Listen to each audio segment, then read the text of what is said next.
¡Un paso al frente! ¡Miren! Ellos son los hombres responsables de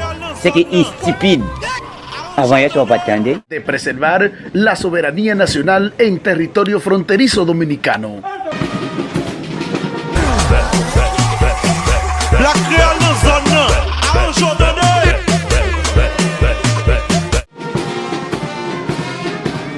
Con la intención de mantener su liteza operacional y sus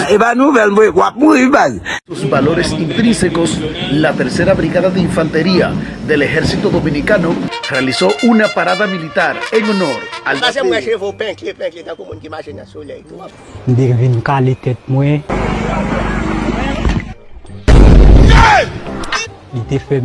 al mayor general Estanislao Gonel Regalado, comandante general de esta institución militar. Muchas veces usted encontraba con un guardia fronterizo, no tenía la capacidad de marchar y hacer lo que son las manuales de armas.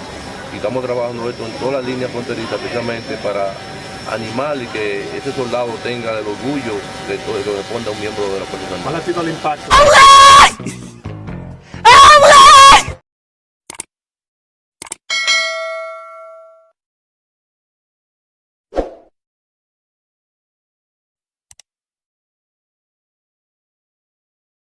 La ceremonia militar fue realizada por tropas de la Tercera Brigada de Infantería con asiento en el 11º Batallón en la provincia de Elías Piña, en la que además del comandante general del ejército,